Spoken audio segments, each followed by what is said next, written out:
Hey boo, hey. I just finished watching Bold and Bougie, and this is what I got on them. Now we are into the third episode, and I'm wondering, what is y'all take on it so far? I'm hearing mixed reviews. I'm hearing that the ratings are severely low.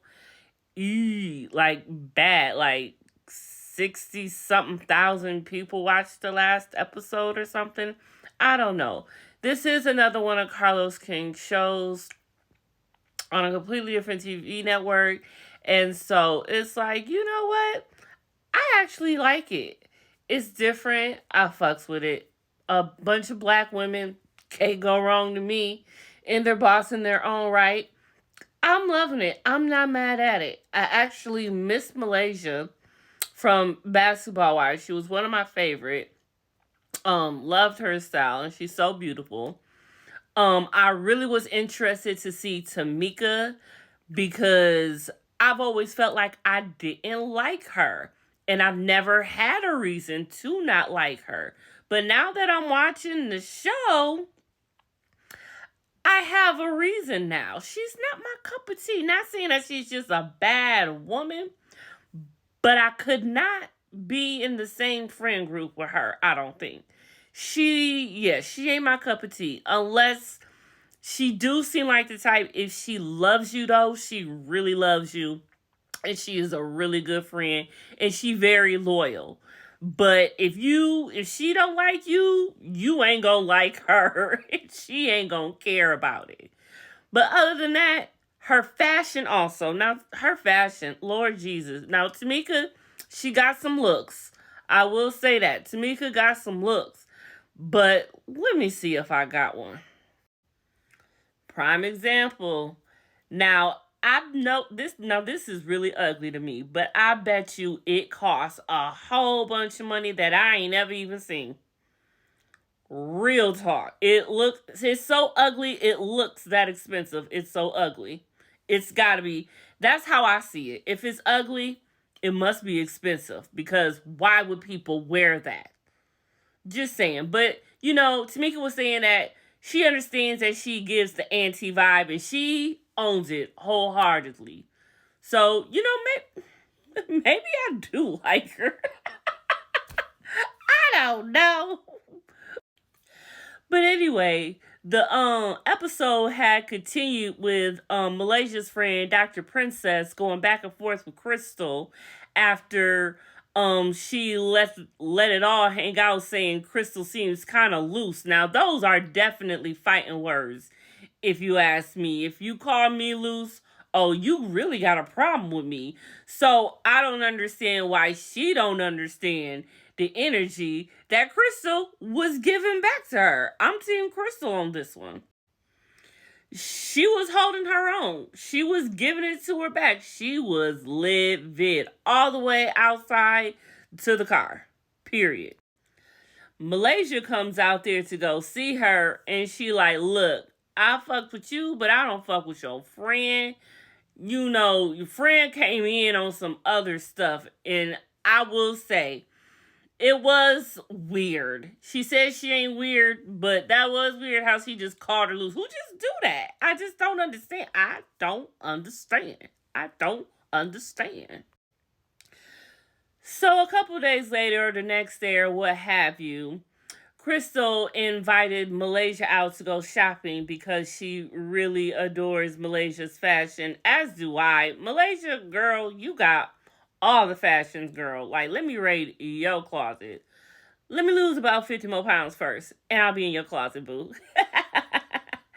Anyway, Crystal invites her, to talk about everything and whatnot. And,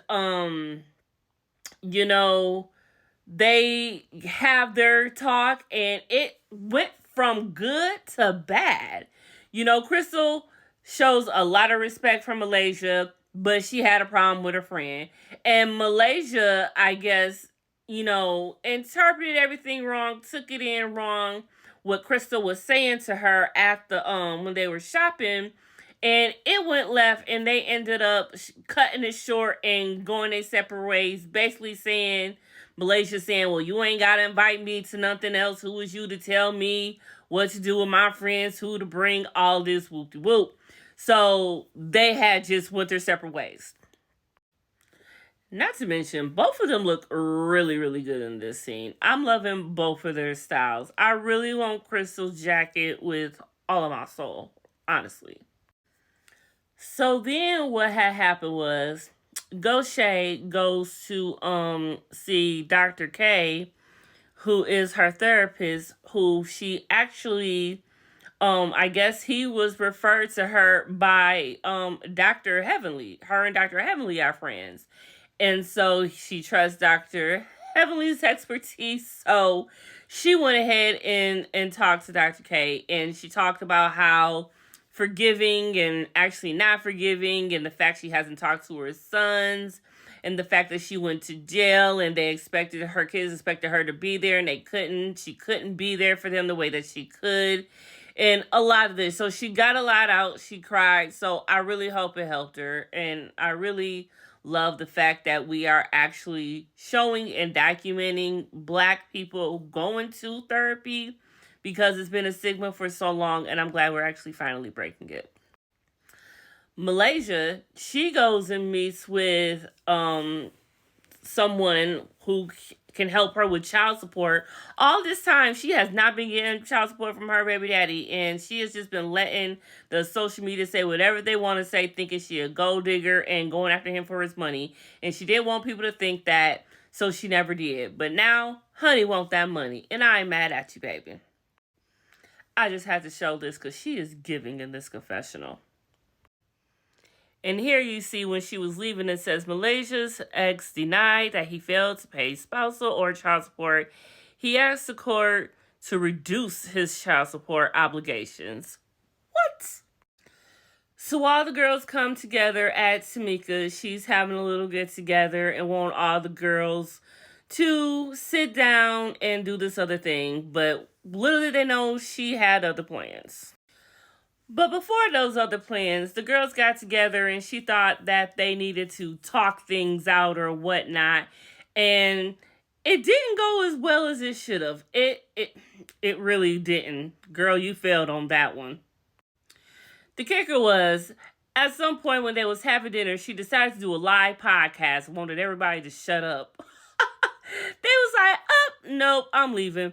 Malaysia left first, and before she did, her and Crystal actually apologized to each other, talked it out, and they are good. And I love that they did this all in one episode.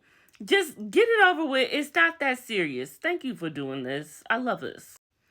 When the rest of the girls decided to leave, they was talking so much shit. And little did they know, Tameka's assistant was there the whole entire time in the closet. I forgot I seen her come down. And then at the end when they left, she goes back up. I couldn't. So then Tameka sends a text out to everybody except Malaysia, and everybody is feeling some type of way. And they all get together to powwow. Malaysia, Goucha, and Tameka, and they have it out. It was going back and forth pretty much. Everybody was tit for tat. Tameka wanted to say her piece and be out, but we're going to see where this continues because it really didn't end good as it should have. But that's all that matters to me this episode. But let me know how y'all feeling about it and who y'all like and who y'all don't like. I'll catch y'all next episode on something else. I'll see y'all. Peace out.